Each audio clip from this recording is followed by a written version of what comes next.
Are you a lifelong fan of General Hospital? Are you a new fan who wants to know more about the history of the show? Do you enjoy talking about the show with others? Do you find yourself yelling at the TV? Is your self-care an hour a day in Port Charles? If so, we invite you to join hosts Amanda Kimmel and Shannon Coach at the place where all the hidden conversations take place and secrets are revealed. Meet us at Pier 54, a General Hospital fan podcast. Hi! Hi! Welcome to the Port Charles 411 about Zander Smith. Which, first thing I want to say, his name's spelled Z-A-N-D-E-R. I thought Zander was with an X. I mean, I guess you can spell it both, but... I think I was always aware that his was spelled with a Z, so that didn't cross my mind until you texted me about it and spelled it with an X and then corrected yourself. Oops. So. Okay, I guess it's just me then. I don't know. I've never met anyone named Zander in real life, I don't think. Well, in Buffy the Vampire Slayer, he spelled it with an X. The local club by us is called Xander's and it starts with a Z. Yeah. So maybe my reference comes from the local bars, not from General Hospital. Mine was from Buffy. That was the only thing I had to base it on. All right, so Amanda's going to get us started telling us all about Zander, and yeah. So I did 2000 through 2002, and it says Mark Brett originated the role in 2000. I do not remember him, which makes me feel really bad because I should remember him. Not that he did it for very long because Chad Brannon started in 2000 also, but I do not remember any part of Mark Brett. They have a picture on here. And see how many episodes he did. I did not look it up. I guess I should have. But they have a picture of him on here. He's very attractive, so I would think I would remember him, but I don't. So when I first read it, I thought it was going to say he played the character longer, and I was going to really feel bad because I only remembered the later Zander. But they did announce when Chad took over, they said the role will now be played by, and that made me happy because I hate that they don't do that anymore like we've talked about before. I agree. And all right, so on his IMDb, it just says Zander number 1. All right. Well, I don't know. I'm not that it matters. I felt bad that I hadn't remembered him. So anyway. Okay. So you heard them say the role of Zander Smith. Did it sound like Mr. Feeney to you? Oh, I'd have to watch it again. I'm sorry. Go back and listen to it and let me know, because the first time I listened to it, I was like, is that Mr. Feeney? All right, I will re-listen and let you know if I think it's Mr. Feeney, which I'm sure is not his real name either, but okay. It's not. I just forget his name right now. Yeah. No, you're good. Okay, so 2000 to 2002, I used General Hospital Fandom because that's our favorite site because it gives usually the best information. I used it also. Okay. Just get that out there now. There you go. Exactly. And my time frame in my mind, which we know happens often, was off with this too because I thought that Zander and Emily dated younger than what they were. Like that he was still in high school with them and stuff, but he wasn't. He was out of school. So I'm glad that I reread it because it jogged my memory. So Zander worked at a local rave club and sold drugs to young kids for mobster Joseph Sorrell. One night, Emily Quartermain attended the club and was drugged. She woke up in a hotel room with a dead man next to her. Lucky saved her and hid the body. So I watched the first video that you'll link the thing to because I don't know what the title of it was. Did you watch that did you watch it from the playlist? Yes. Oh my gosh, there is someone, and I'm just going to put it, I can't add it to our playlist, but there was someone who did 158 videos in order. Yes. Thank you. Exactly. So that's what I started watching, and it went into more detail, obviously the show does, so Emily woke up in the hotel room with this dead guy next to her. She panicked and left the room and called Lucky and Nicholas, and they came and cleaned up the room and took the body and put it in Zander's car. And that ended up framing Zander for the murder of this guy who happened to be an undercover cop but he had not actually killed the cop. It was Sorrell's men who had killed the cop. Which again, Sorrell has been a significant Yes. part of that time period. And we still can't find any information or videos of him. Right. Have never seen the man, but he's this huge crime lord. But then No, we've seen him, but we can't find information on him. Remember when we tried to do the 90s mob? Right, that's what I mean, is there should be pages and pages of information on him. No General Hospital fandom of him, nothing on YouTube. It's like he never existed, and yet he was a huge nemesis to Sonny and Luke and... Yes, for a long time, because I didn't realize Zander worked for all of the mob bosses as the story goes on. So they believe that Zander was responsible for Ted, was the undercover cop's name, for Ted's death because he had been in the room that night. But Zander had actually prevented Sorrell's men from killing Emily as well. They planted Ted's body in Zander's car, and at the next rave, they called the police. On the night of the rave, everything was going as planned until the police showed up. Zander got scared and grabbed a frightened Emily at gunpoint and drove away. And that was your boy Taggart that showed up to make that arrest. And which Emily was this? Original Emily. Amber Tamblyn? Yes, I love her. It made me want to watch, what's that movie? The Traveling Pants? Sisterhood of Traveling Pants. I've never seen that. What? Mm-hmm. Oh, you have to watch that. Oh my gosh. Quarantine to-do list. Yes, exactly. I made my kids watch it. It's cute. While on the run, Zander and Emily fell in love. Jason tracked them down, and Emily pleaded with him not to kill Zander. She told her brother that Zander didn't kill the cop and that Sorrell was behind it. Jason let him go, but told him not to come back. But Zander did come back to Port Charles to see Emily because he couldn't stay away from her. He wanted her to run away with him, but she knew she couldn't leave her family. Instead, she convinced him to turn himself into the cop since he hadn't actually killed anyone. He agreed to it, but Nicholas and Lucky saw them talking in the park and attacked Zander. Despite Emily's protest, they called the cops and Zander went to jail. And the videos of that was really cute. He snuck into her room and Edward was threatening to cut down the tree that led up to the window of her room because she kept having people sneaking in or she was sneaking out. Yep. And Monica thought that she had, this is when she was dating Juan originally, that she had Juan sneak in her room and was hiding under the bed, and really it was Zander. So, and that brought back some memories because Gia was there then.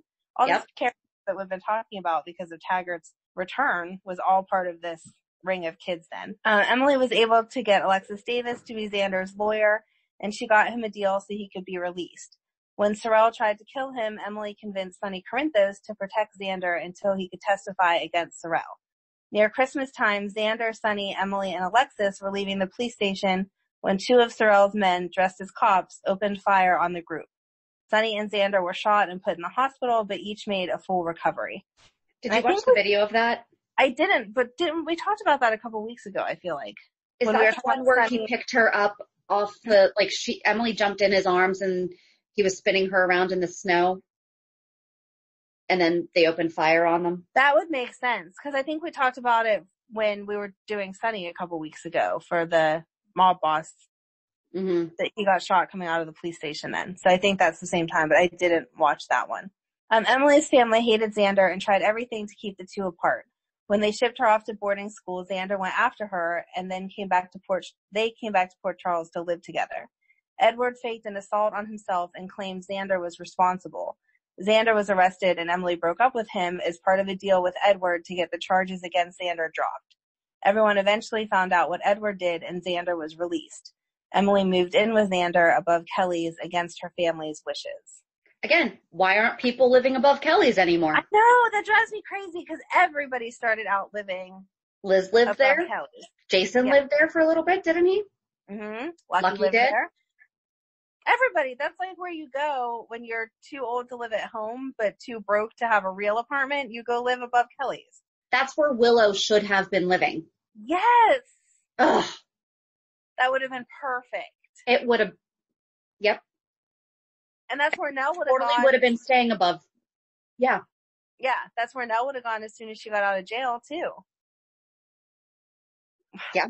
Why are they dropping the ball? Anyway, Lucky and Nicholas arranged for Zander to be able to take Emily to her prom in style, and the two made love that night for the first time.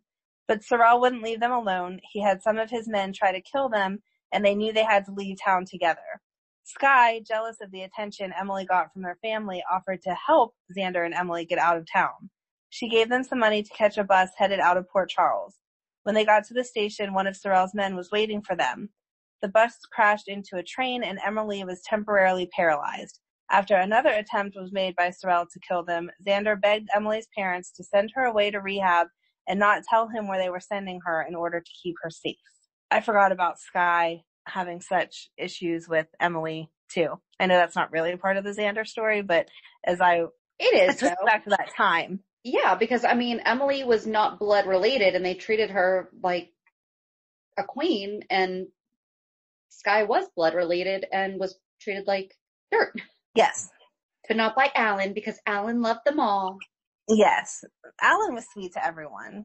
The whole family just fell in love with Emily, though, because she was young and spunky and needed a family after her mom passed away. So yeah. Skye was a grown-up by the time she came into the picture. It's not like she was a little girl that needed... Have we done Skye yet? We need to do Skye. No. There you go.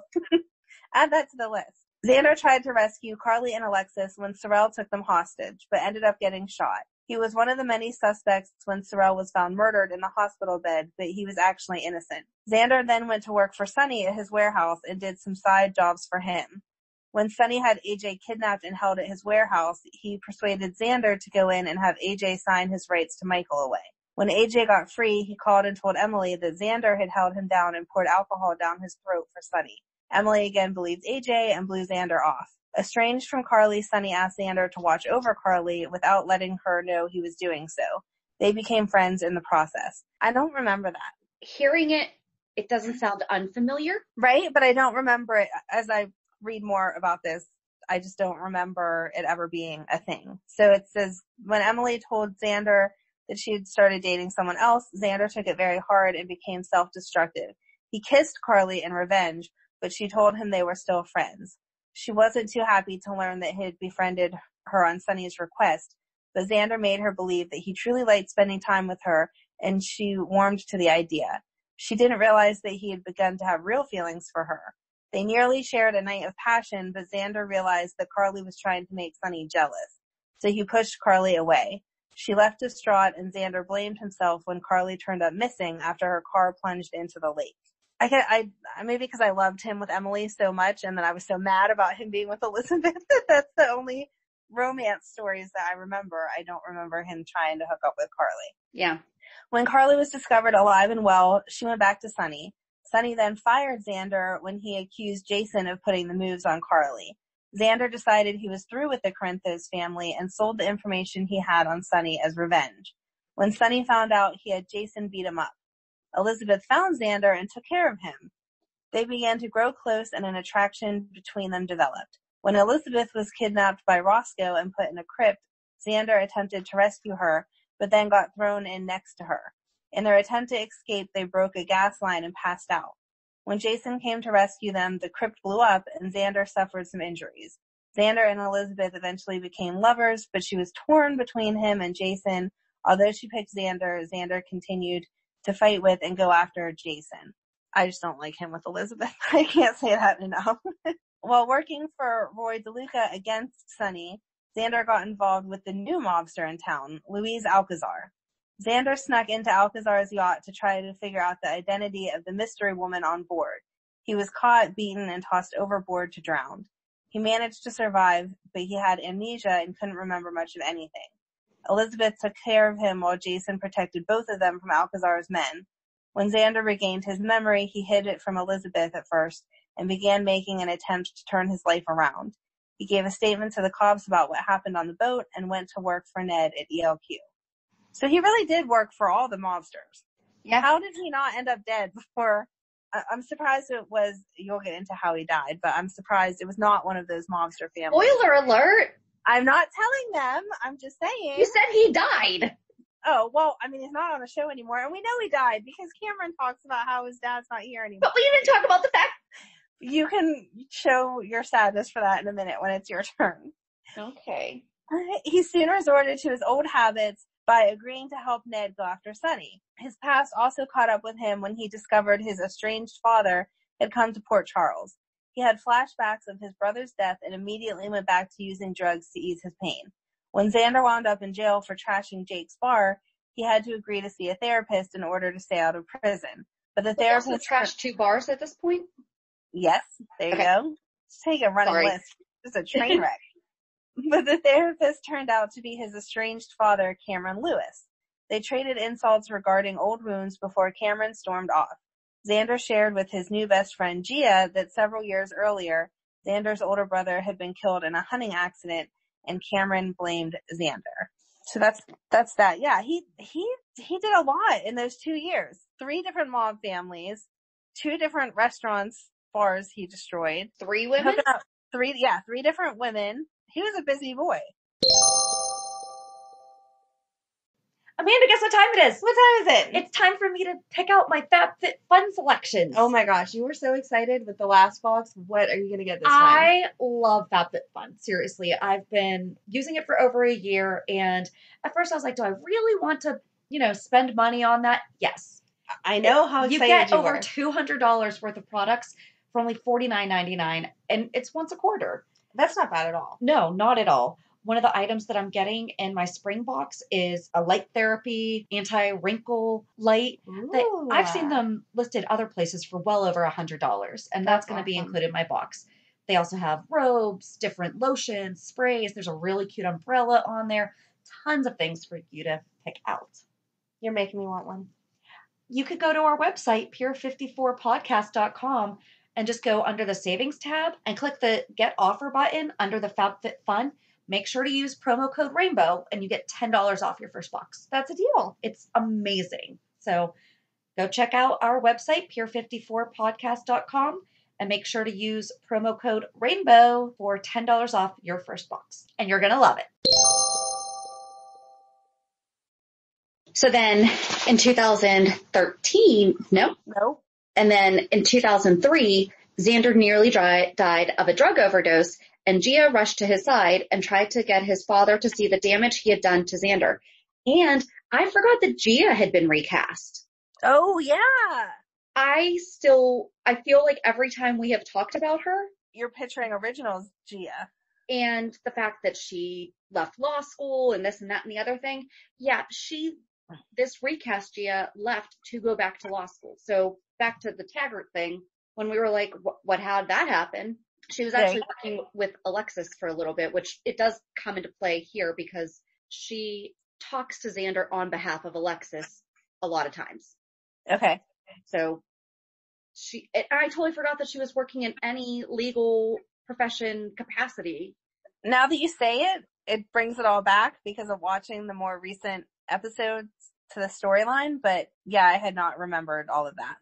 No. So Gia really told off Cameron. I did watch all of the videos from 2003 to 2004.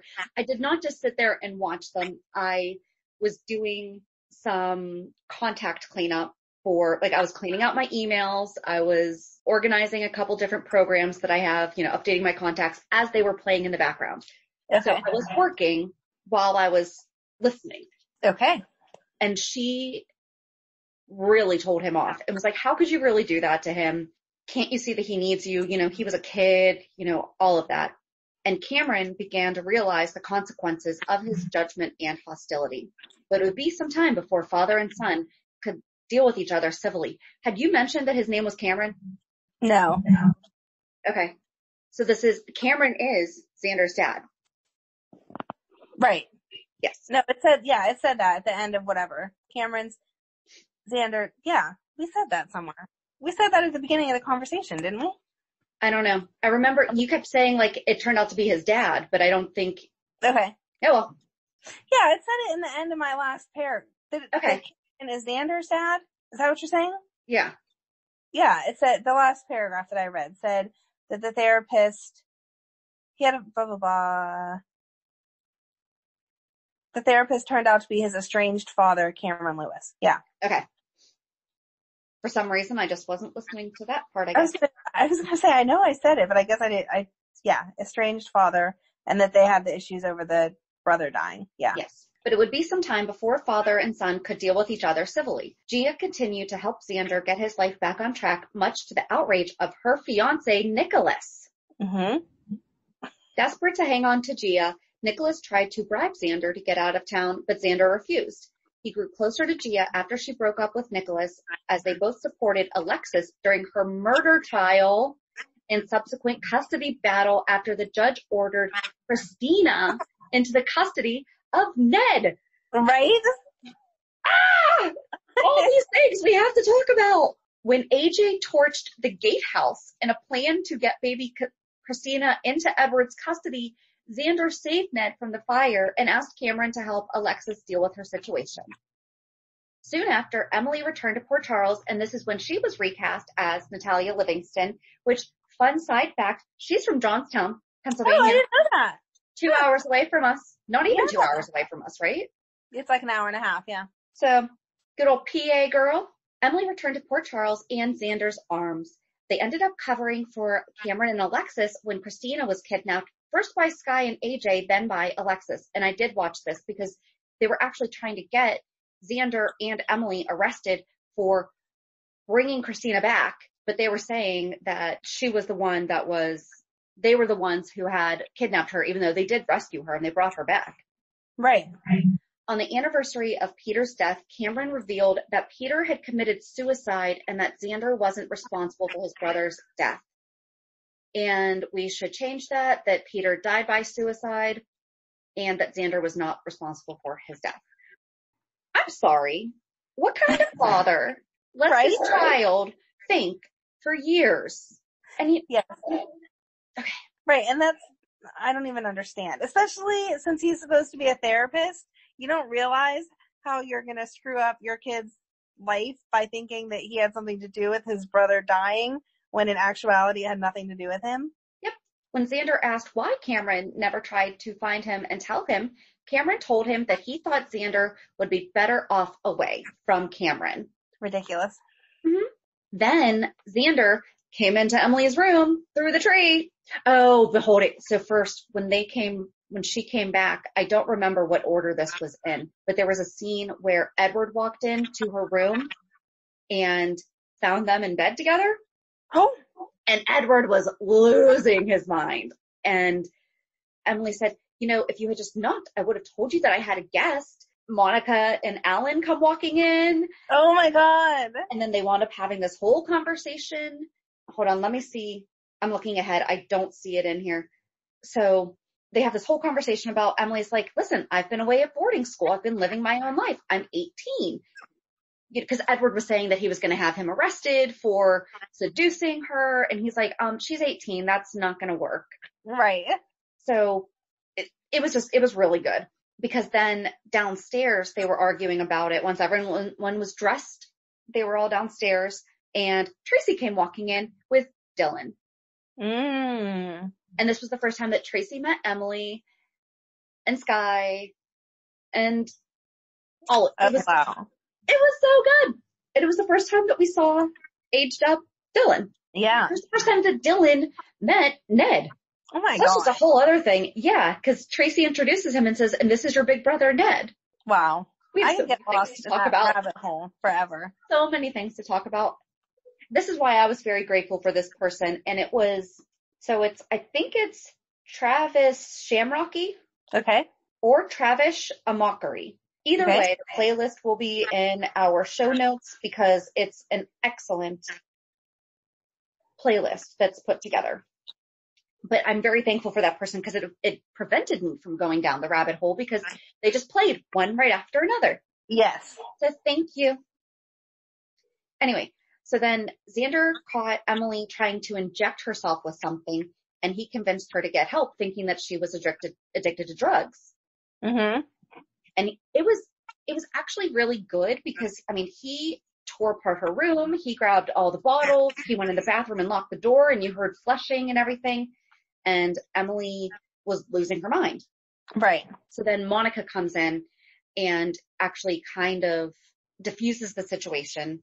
Zander has to leave, and Monica tells Emily, I got your records from college or whatever. I got your medical records. I know that you have breast cancer. Mm-hmm. So she was really taking alternative medications for breast cancer, and he didn't know it, but he promised to help get her into rehab and help her get off the drugs and everything.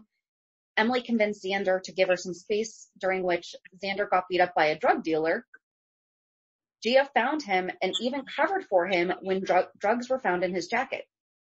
Zander was confused when Emily was thrown from rehab after only a few days and picked a fight with him and called Gia to make sure that Zander didn't do anything stupid in anger. Later, they made up and spent a lot of time together. And so there was this really nice clip that showed she was finally going to tell Zander, and they were going to have the perfect day. And because he kept saying, he's like, I know you're doing great. And he actually I think he told Monica she's addicted to drugs and she won't get help. Mm-hmm. You know, and I think that's when she said, I know that you have breast cancer. You know, we'll get through this. And he said something again to Monica, and she was like, without saying anything, she said, you know, Emily's really going to need you during this time. It's going to be difficult. It's going to be challenging. So, but she was very careful with her words that she was using. But Emily is talking to their new butler about a picnic that she wants to put together at the boathouse. And they're going to spend the day together, blah, blah, blah, blah. And then she's going to tell him, do you remember who the new butler was?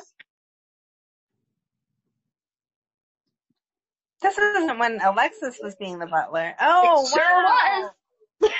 That Dobson. was so funny. That was so funny. We have a lot to talk about with Alexis. That was probably my Just do an favorite episode. Alexis. We could just do an episode on Dobson, an episode on murder, an episode on... How many people have you killed and gotten off of not killing them? How many people have you allegedly killed? Oh my gosh. Yeah. So that's, you know, part of, they spent the time together. And when a drug dealer that Zander had harassed for selling to kids and confronted Zander with a gun, a struggle ensued and Zander got shot.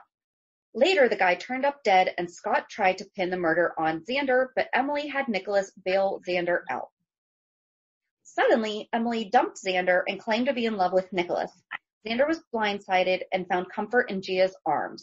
So now here he is with Gia. Mm-hmm. Gia knew the truth about Emily, but Emily pushed her to develop a relationship with Zander. But when Zander found out that Emily had breast cancer, because she never told him, Right. and had lied to him due to her misguided need to protect him from watching her die, he rushed to her side. Zander and Nicholas were both in love with her by this point, but aside from the occasional bar fight, they managed to remain civil as she fought for her life. Another funny clip was they got drunk at Jake's and Coleman was there. Oh, And, wow. I mean, they were smashed and they had a fight and then finally they were like, okay, we can't do this. And they were doing cheers to her eyes, cheers to her smile, you know, and then, oh my gosh, who was it? Coleman called Lucky and Lydia. I think it was Lucky and Lydia to come pick them up. And Nicholas was so polite his manners were just, Lucky at one point said he's the only person I know whose manners improve when they get drunk. So they actually went to go see Emily and see her while they were drunk. And Nicholas is like, I walked into a door, and Zander's like, I fell on a table. And it actually made her laugh because she was like, they're lying to me, but they're smashed. Like that is just, it was a really good scene. It was really funny. So that's what they're talking about with, aside from the occasional bar fight, because Coleman didn't even kick them out. They just sat on the floor up against the bar doing shots. Oh my gosh. Certain she was going to die, Emily married Zander at her hospital bedside. But she recovered and then moved to Nicholas's old cottage. They tried hard to be happy and even watched over baby Christina for Zander's father, because at some point Cameron is the one who wound up with Christina. So we'll just, Okay. Yep. But what Zander did not want to face was that Emily was truly in love with Nicholas and had only married him out of guilt. And I think it was Lucky told her, you love them both, but your eyes light up with Nicholas. Aww. You know, Zander did come face to face with this fact when Nicholas's new wife, Lydia, showed him pictures of Nicholas and Emily making out in the cottage. Enraged, Zander attacked Nicholas, who was already in the hospital for another reason, did not go down the rabbit hole. Good job. Afterwards, Zander demanded that Emily make a choice, Nicholas or Zander. Although she chose Zander at first, Emily could not ignore her feelings for Nicholas. Zander realized this and broke it off before she could leave him. But after some encouragement from Gia, Zander decided to try to fight for Emily. On Halloween night, Zander found Emily in the arms of Nicholas, making love at the cottage. Devastated, Zander met up with Elizabeth, who had a fight with her estranged husband, Rick, because she just found out that Rick had Carly, who was pregnant, locked up in the basement. Oh, in that room. That was so good. This was their estranged argument. Like, this is what caused them to be estranged. And so Elizabeth and Zander fell into bed for one night of passion. Zander didn't have any regrets the next morning, but Elizabeth did. And oh yeah, the second the door shut, she called Emily. Thanks.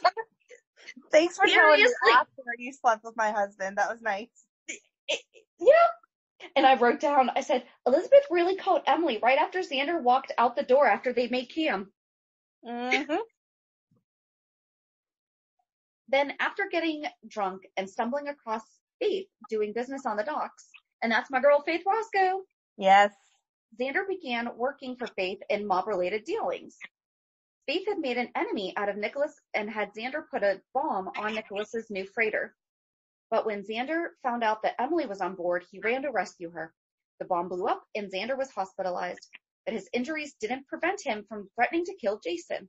Elizabeth tried to convince Zander to give up his career as a criminal, but Zander refused. Zander finalized his divorce to Emily with few words, but later shed tears over the loss of Emily.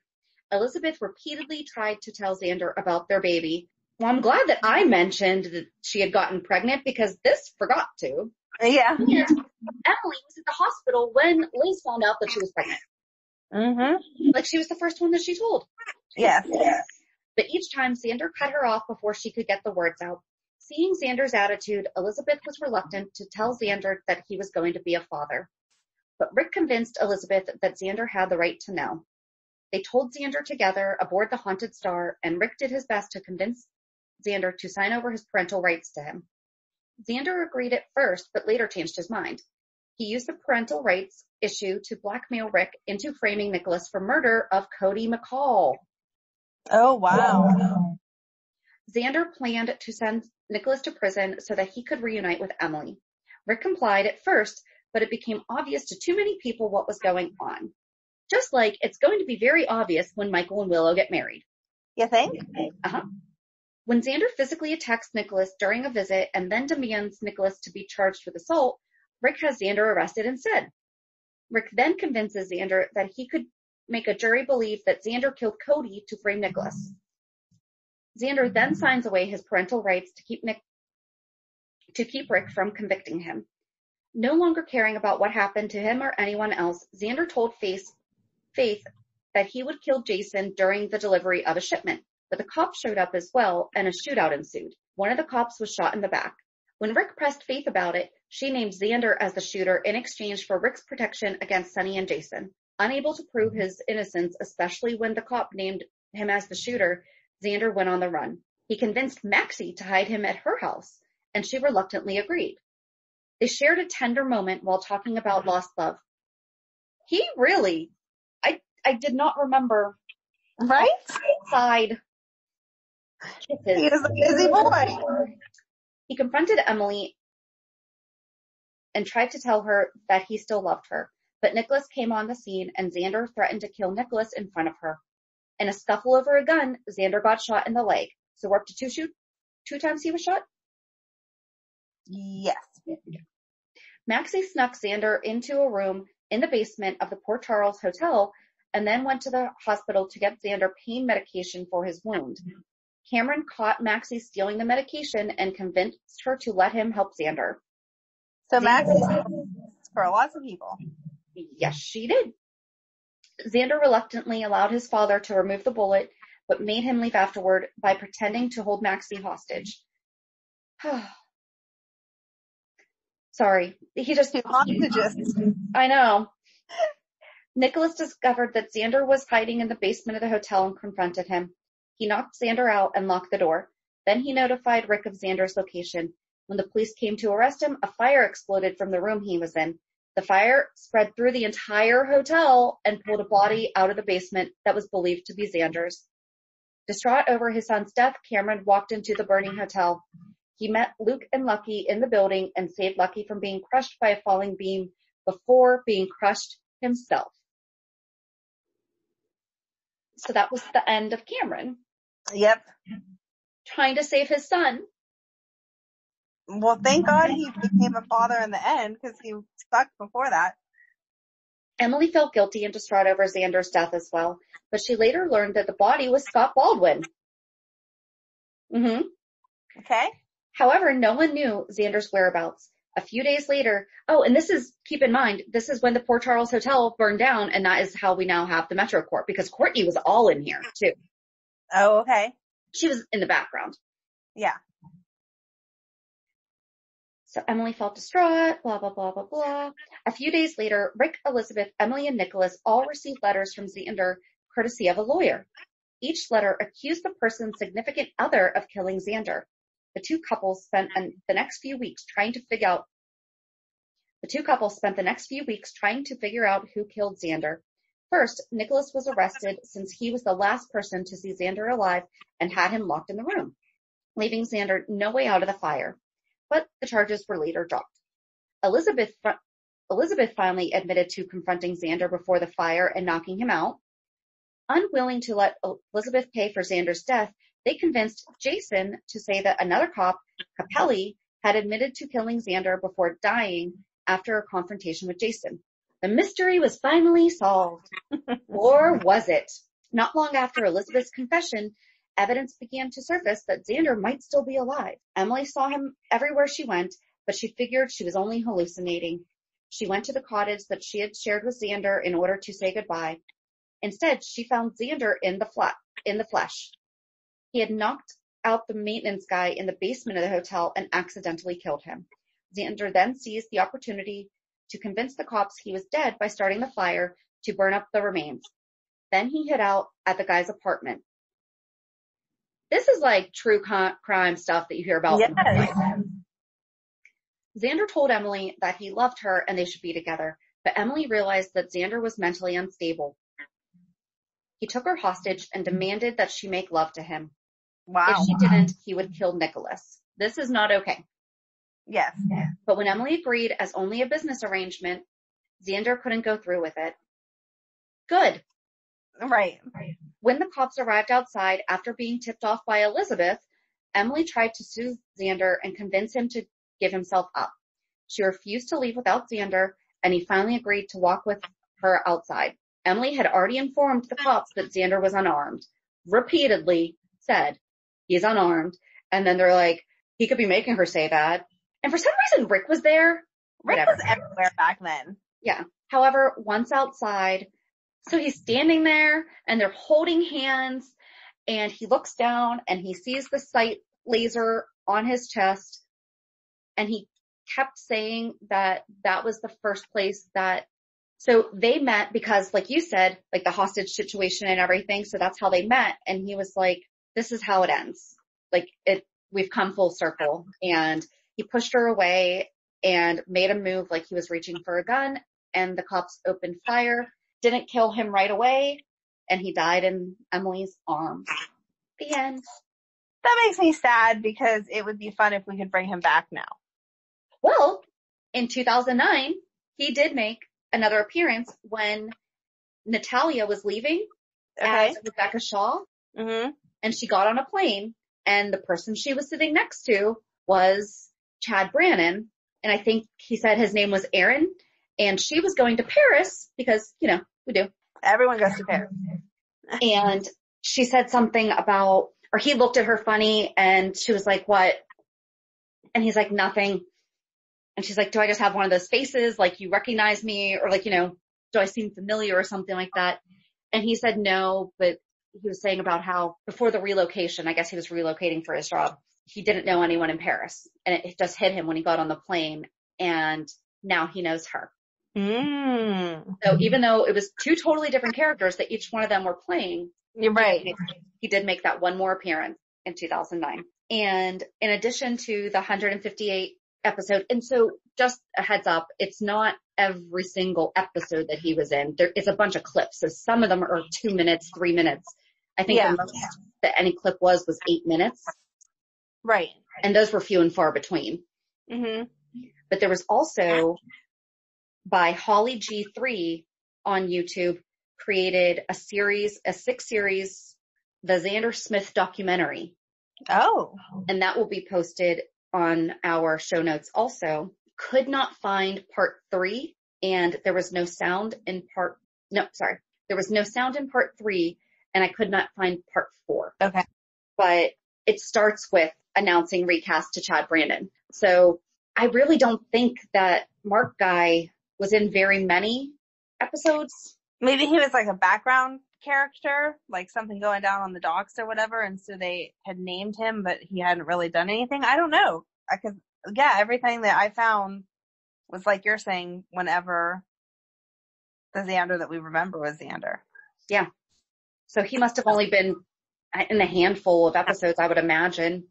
Right. And so part of the documentary, it's set to, well, I think there's other songs too, but there's a good chunk of it that's set to The Reason by Hoobastank.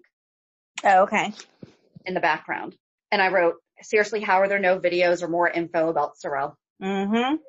Well, now it makes sense why Elizabeth hasn't really told Cameron that much about her dad, because there's not very many good things to tell.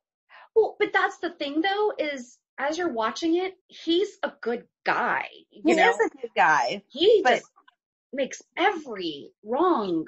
He worked for every mobster. Yes. He held people captive 2 or 3 times, depending on what you want to count Emily. He was shot twice. Like, it would be very hard to be honest with your kid and not include that stuff, especially now that the internet does exist. You know that your kid would then be Googling these things that happened and finding out. How is he not? Yeah. Do you think that he even knows his actual name as Zander Smith? I would think so. But then I think that a lot of Zander had a very traumatic experience as a child and was blamed by his father, and turns out was not even if it was a hunting accident. You still don't tell your kid that it's his fault that your other kid died. Yeah, because the kid's already thinking it. Yeah, that's crazy. Oh, there I get that word again, but that is the real definition of crazy there. It's just, I understand even thinking it. Right. But to say that to them, there was definitely a lot of issues before that. You know, I mean, and Zander talked to that in a lot of the clips. Right. Say Peter was the perfect child. Peter had his life planned out. I was the mess up, you know, and then he went and died, and it was like, but he never really was able to heal from that. So no wonder he was a mess. Right. But I didn't like him with Elizabeth, but thank goodness that gave us Cameron, because I love young Cameron. Yes. So that's the background of Mr. Zander Smith. YouTube is full of information on him. I really enjoyed it. It seems like he had quite the following. I think just that time frame, like we've talked about before, those young love romances were fun to watch. And because I like to be a creeper, I did check for Chad Brannon on Instagram, and he is an entrepreneur owner of Carly Jean Los Angeles, which is a store, like a clothing store that he owns with his wife, Carly Jean. Oh, cute. And it looks like some really, really cute stuff. But he's not very active on Instagram. He has a few pictures of his family, a couple things that he's done like a little bit of acting. Okay. But overall, it doesn't look like he does voiceover work too. Oh. So you might hear him more than you might see him. Huh. But yeah, I mean, before his last post was February 8th of this year. And before that, it was November 17th. And then before that was May. Oh, okay. Yeah. So he's not very active, but it looks like he's having a good time. That's all that matters. Mm-hmm. And he looks the same. And that's all that matters too. How do people never age? Well, we don't. So, yeah. You know. Yeah. So that is all about Mr. Zander Smith. And sorry, I did not look up Mark Brett because forgot about him. I feel so bad. Don't feel bad. We couldn't It's even like find. the third Carly. We forget her name too. Yes. So join us on Monday as we do our recap of this week's episodes and Flashback Friday. Have a good weekend. And we'll meet you at the pier. Bye. Bye. If you enjoyed today's show, we invite you to go to peer54podcast.com to subscribe on your favorite platform. Don't forget to leave us a review. And you can also follow us on many social media channels. Just search for Peer 54 Podcast. Also, we are not perfect, so if there is something that we missed or messed up, just let us know by emailing us at peer54podcast@gmail.com.